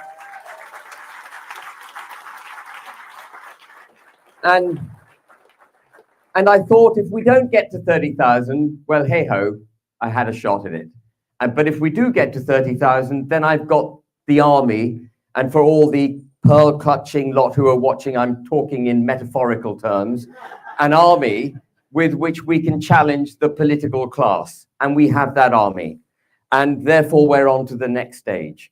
And it was only moments into recognizing that we would get to 30,000 members that we decided to come to Newcastle and have our launch. But also, we are already now getting on with the very serious business of drafting policy that will deliver the mission statement of nation state, freedom, democracy, and equality under the law. A mission statement that is formed in order to deliver a proud, independent, prosperous, united kingdom. These are the things we are going to be keeping first and foremost in our minds when we go about drafting this policy. And policy, forgive me if this is a bit dull, but it's critical to the future of this country. Policy cannot be made in silos. One of the biggest mistakes politicians have made, governments have made, I mean, they've made millions of mistakes, but one of the mistakes they've made is they tend to treat each policy issue as if it's a separate issue from all other issues. But if you want to control, for example, mass immigration, there are constitutional changes we need to make to the United Kingdom. There are economic changes we need to make to the United Kingdom. There are cultural changes we need to make to the United Kingdom. And they all knock on into each other. And so we need to do some very, very serious thinking as a party about how it is that we create the policies that integrate so that we have a coherent, holistic approach to delivering the country away from the precipice on which it now finds itself, back to a place of safety where we can all be secure and we can all be prosperous. And coming up, when I decided, when we secured this facility, and thank you very much for the brave proprietors of this facility for hosting us. It may not have all the razzmatazz of the Birmingham NEC, and we don't have flares and we don't have loud music, but I tell you what we do have. We have you lot.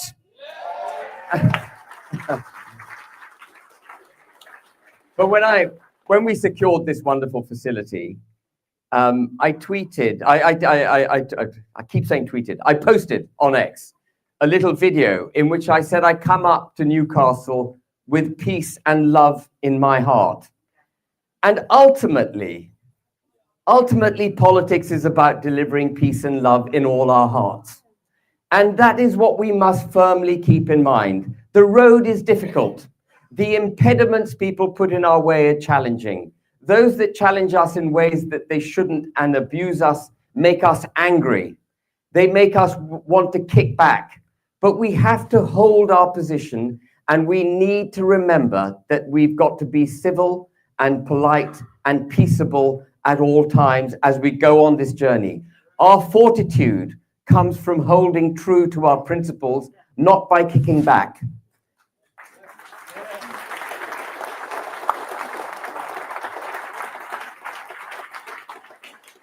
So we have, as I say, we've already started the very serious business of putting a policy portfolio together. It's in its very early days.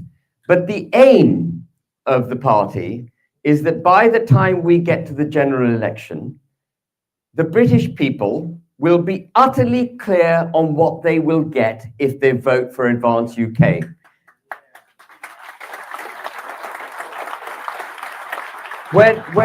We're not going to play any political games of saying this, hoping that you understand that actually, even though we say X, we're going to do Y, and trust us, even though we're talking rubbish, we'll be much better when we're in office. We are going to make ourselves naked to the British people so they can see precisely all our bodily parts, and whether or not, this is metaphorical as well, and whether or not they wish to vote for us. We're going to do something actually that no political party has ever done before. Well, that...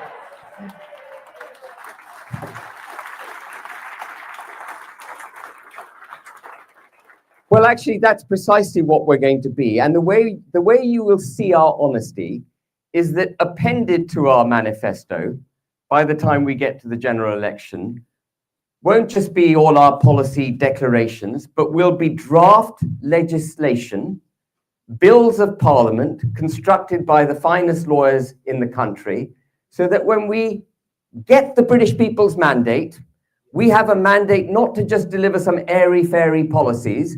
We have a mandate to deliver that agenda, the acts of parliament which will be drafted and attached to our manifesto. We will go into parliament and we'll say, that's it. We have a democratic mandate for that.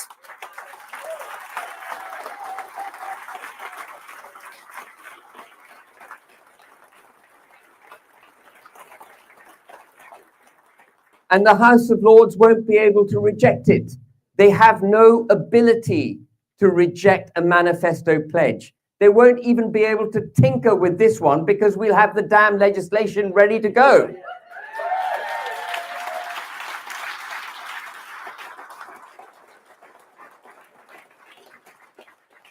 The other thing that's obviously critical in government, and you would have seen how awfully we've performed as a country in this respect, is that we have brave, capable, good, principled people in Parliament. We absolutely need that. So I think the policy work, as challenging as it is actually relatively straightforward. The bigger job we have is to find the people who are going to stand shoulder to shoulder with each other, protect each other, stand for principle, go into Parliament and challenge all the forces that will be ranged against us. And let me say that even if we win the general election, when we win the general election, that was a quick correction. When we win the general election, we will have opposition once we're in government. The civil service will be against us. The Lords will be against us. I'll tell you one institution that's going to hate us.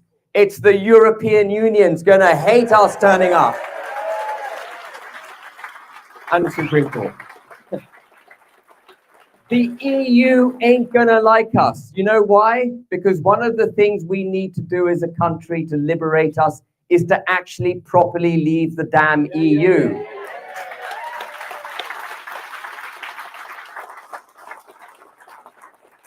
So we're going to need great people to carry our policy portfolio, to carry our legislation, and then implement it.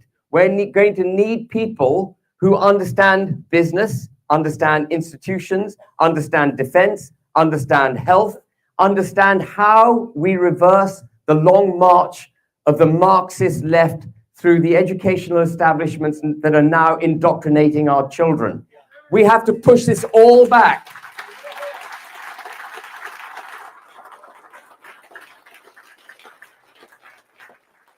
So what I ask of you, you've done a lot, by the way, already, just by joining Advance. You've done a hell of a lot, for which I'm very, very grateful.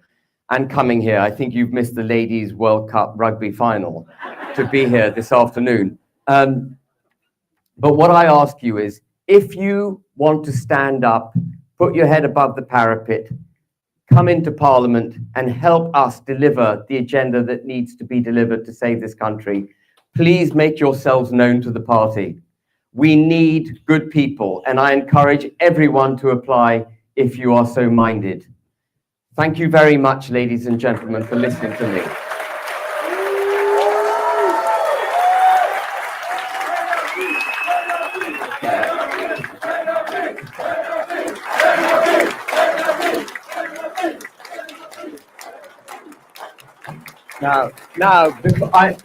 That's only halfway with me, I'm afraid. You thought that was the end of it with me, didn't you?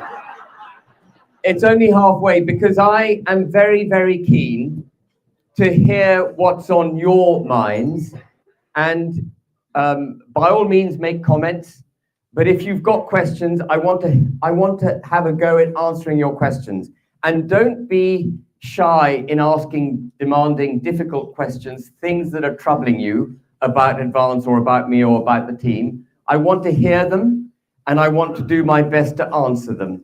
So if anyone's got a question, we had organized a room in which a mic could have been passed around more easily, but the Crown Plaza didn't have the courage to see it through. So Can we? Okay, Liam, you go first. Firstly, well done for doing this. It's outstanding and inspiring. Thank you.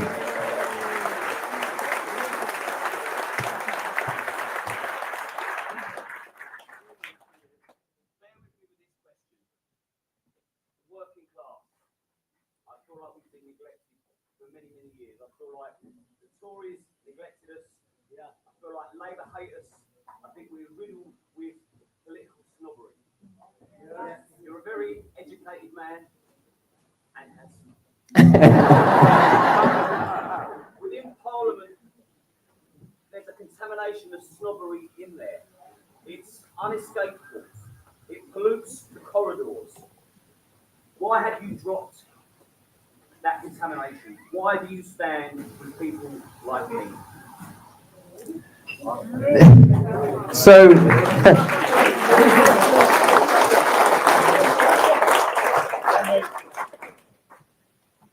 you know, Liam, I don't know. I don't know why I do, but I love you guys.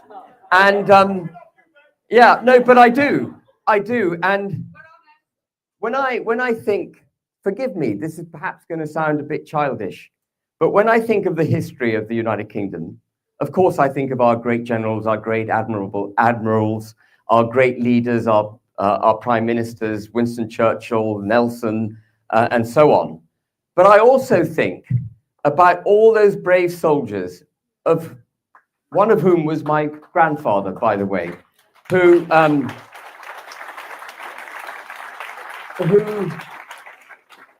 they were the working class, the people who the cheer that went up across the British fleet as we engaged Admiral Villeneuve's fleet at the Battle of Trafalgar, the cheer that went up when Nelson said, "England expects every man to do his duty," the cheer that went up from the working class. It was the working class who put their lives in danger during the Battle of Trafalgar, and then Waterloo, and then World War I, then World War II, and all the engagements we've had across the globe, many of the recent ones being ill-conceived. But it's the working class who stepped forward again and again and again for this country. And so when I think of the working class, I do think of the massive contribution. I also think, because I'm in property, of all the great guys I met on construction sites who build buildings and stuff. They're really good people. So, and the other thing, Liam, I have to say this. When I went into politics, I determined rationally that there's no point being in politics in a democratic country if you don't stand for the working and middle classes. They are the backbone of the country. They are the majority of the country. Sure, you need people to do well, and there will always be people who excel to a point where they're in a rarefied atmosphere and very wealthy. But the policies need to be made for the opportunities to be created for the working and middle class in this country. So I stand shoulder to shoulder with the working and middle classes of the United Kingdom. Danuta.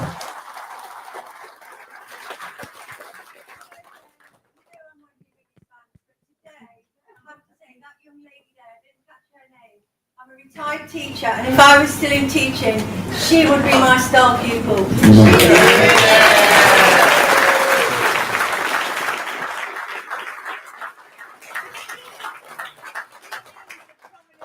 In this party, and I'm more than willing to help you. You are amazing.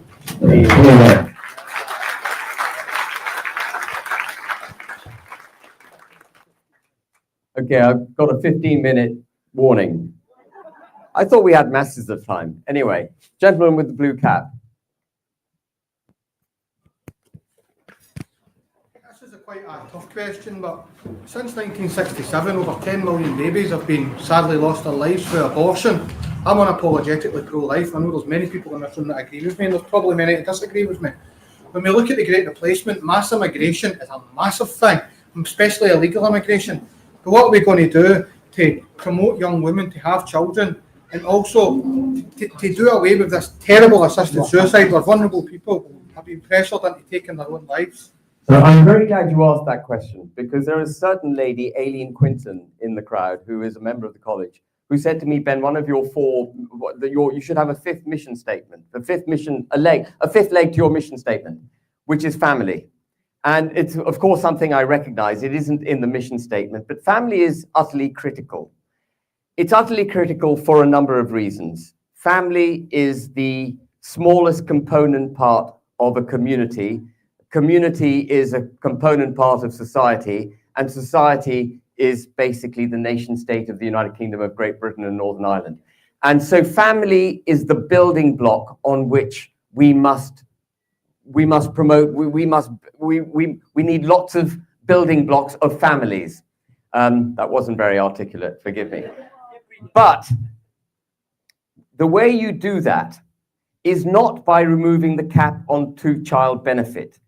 You don't encourage those who are unable to afford to look after their children by allowing them to have children. You don't run a country on the principles which encourage both parents to work. You don't run a country on the principles which put economic progression ahead of the family. And I'll just illustrate this point. When I was a young man, if you got married, you got a marriage allowance. And what I think we've got to do is reward people so that when they get married, they again get that tax allowance. When they have babies, they get a tax break for every baby that they have. So it's the working class who get the tax breaks for procreating. And that if one parent should decide to stay at home, and that should be encouraged, they get a further tax break. This has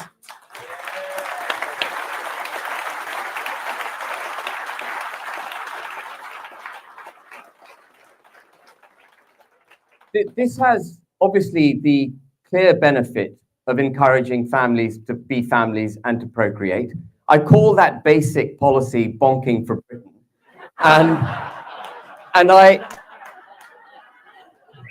I imagine, not all policies have to be boring. So we can have a bonk for Britain.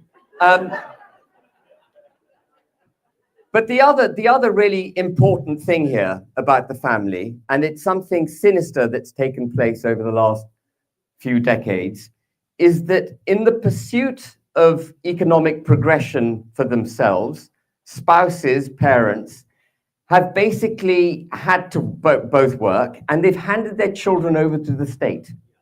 And I was horrified when, what was the name of the last Chancellor of the Exchequer with the Conservative Party? His name's gone. Jeremy Hunt.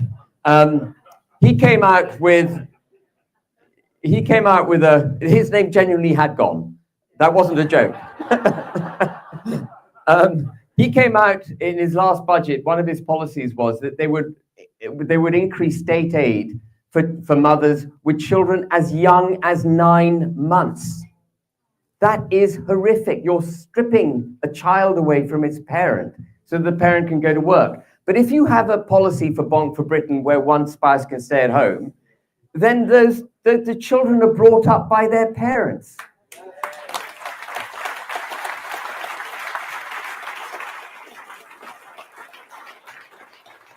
You don't, for example, the need for the Online Safety Act, which is now being used to shut down freedom of speech, the need for it is lessened if you have a parent at home, because you've got a parent policing their children's behavior. Everything comes right. And this is, by the way, what I mean about economic policy, constitutional policy, cultural policy, all having to work together. In the Bonk for Britain policy, we've touched on a number of different aspects in order to bring back families, bring back our communities, and bring back society. So I completely support the direction of travel in which you wish to go. I think we will have the policies for it. And before I finish, I just want to say, I think it is abominable that this Parliament has passed abortion effectively up to 9 months of pregnancy. It's absolutely abominable. And while I'm on that subject, it's equally abominable that they are about to pass a law which would allow the vulnerable and elderly to be put down. The Assisted Dying Act, when it becomes an act, it's actually an extraordinary thing. So I'll just say this and I'll go to the next question. It's an extraordinary thing that we abolish capital punishment, where there was a judicial process, where every opportunity was given to the criminal to find a way to justify not being put down. We've gone from abolishing capital punishment to a system where people can be put down without any judicial process. How hijacked have we become as a country? Right, next question. Gentleman there with the paper. That. And it's what are we going to do with this atmosphere? Because you can lose this very, very quickly. And you mentioned in the end of your speech about how you're looking for people to put themselves forward for Parliament or maybe for council positions. But for most people here, we can't do that. So we wonder, how can we help? And is there a structure in the party where we can actually work either within the party and also independently? There's a lot of people here from the independent media that are doing a great job. But I think the party needs to have something internally where others of us can come in and work. So the next big step for the party, we've now applied to the Electoral Commission for registration. I'll let you into a secret, though I haven't said this to anyone before. It's not much of a secret, but there's another entity. The day I declared we'd made 30,000 members, the next day another entity went to the Electoral Commission and applied as Advance UK. The next day, there's spoiler tactics. And I suspect it's not from the far left, that spoiler tactic. Anyway, once we get the electoral registration, the Electoral Commission registration, so we're a full political party, everything changes. Because at that point, we will be, and we're going to start this now, by the way, we're going to be campaigning locally. We've got to start that, folks. We've got to have volunteers who are prepared almost to treat as if the period between now and 2029 is a general election period. We have to get to the grassroots of the United Kingdom instantly, because the mainstream media is going to try and shut us down. We achieved our 30,000 members, by the way, over the heads of every mainstream media channel. We did it through podcasts. We did it through support of you lot. We did it through the support of Liam. Liam, actually, I think the interview you did.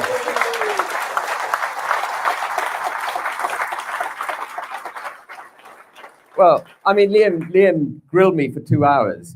And I came out of the interview thinking, I wonder how that was. You know, was it all right? But there was a lot of positive feedback, wasn't there?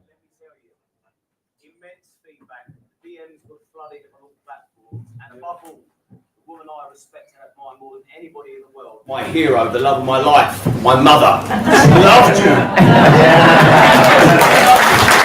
So, thank you.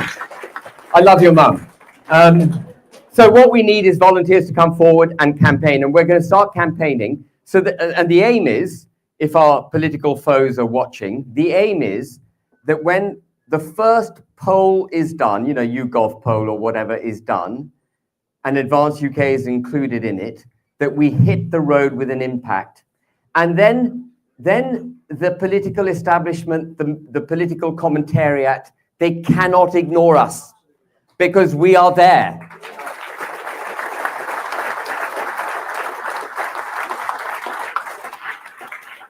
Sorry, how am I doing? We've got 5 more. Syntech. Yeah.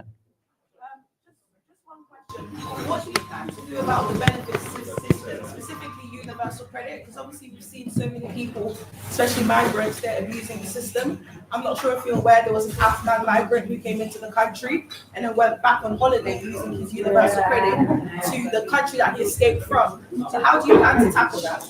So there are 1.5 million foreigners in the United Kingdom on benefits, costing the country £10 billion a year. Why can't we pass a law? By the way, it doesn't have to go through the House of Lords because this would be a finance issue. It doesn't have to go to the House of Lords. We should be able to pass a law instantly to stop the foreigners in this country getting benefits. No foreigners in the United Kingdom should get benefits. But we've got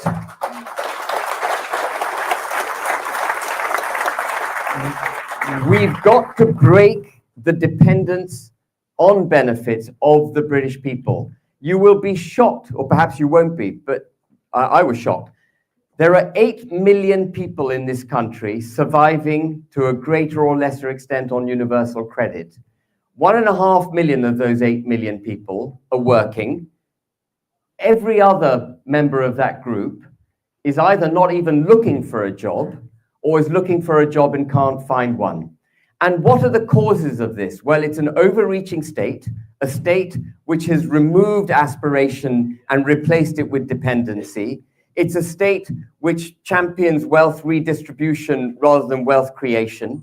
It's a state which has imported millions, not lowly skilled migrants, but frankly, entirely unskilled migrants, pulling the rug out from underneath the employment market so that we don't get wages going up in this country, so that you can't earn a fair wage. And because you've got a dependency culture that has taken root, the government is taxing those who are working, the working and middle classes, to the hilt. We have the highest tax take of any government since World War II. It's wartime levels of taxation. And so again, this comes back to the holistic approach that we need to take to sort the country's problems out. Migration needs to be brought down dramatically. Illegal migration needs to stop. Foreigners on benefits needs to stop. Taxes on working and middle class people need to be reduced. We need to allow wages to go up. We need to allow people to keep what they earn. We need to create a regulatory environment in which people can have the opportunities that through their own efforts will deliver for themselves and for their families. So after they've bonked, they can actually look after Johnny and Johnny and Jamie come to mind. I don't know why. Right, last question. Gentleman there with the tie and the hand up at the Sorry, is there a lady there? Sorry, forgive me. Yeah. We need to create 18 to 30-year-olds haven't worked, right? It's all right saying this, that, and the other about universal credit. You need to create jobs for kids. We need to get back to working for ourselves, not relying on overseas, right? And you're absolutely right. And I think one of the tragedies, and we'll all be familiar with this as well, one of the tragedies of the last 30, 40 years of governance has been that we've lost skill sets out of the economy.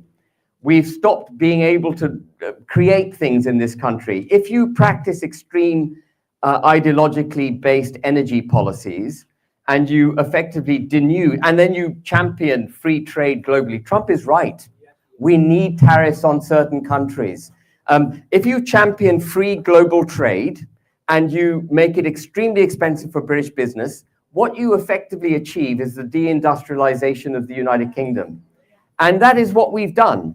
And we've got to bring jobs back to the UK, and then we've got to train our young in the skills that are required to fulfill those jobs, not to go to Loughborough University and get a degree in media, but actually to do stuff that's useful. And I remember in the early 90s, this is no slight on the Irish, but I remember in the early 90s, in the 1989-91 recession, people used to say, you can't get an English plumber anymore, they're all Irish. It's because we lost the plumbing skill in this country. And the Irish now are not even plumbers. They've moved on. And we keep denuding skill sets. So we've got to have a focus on what the country needs. And that means we're going to have to do more basic functions domestically. Functions which are going to be critical, by the way, for the defense of this country as well, like making steel. I know that wasn't your question, but it's an absolutely critical component.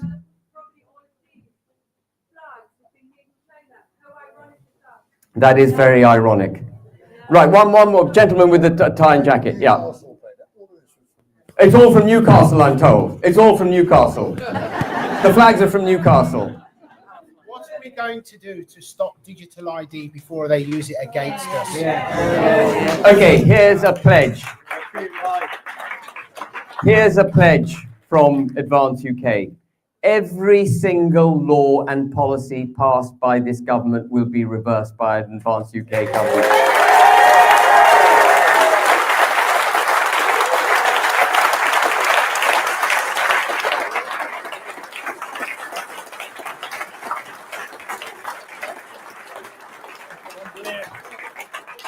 Thank you very much, ladies and gentlemen. I think there is lubrication. Lubrication. Before you bonk for Britain, get some lubrication. Thank you very much.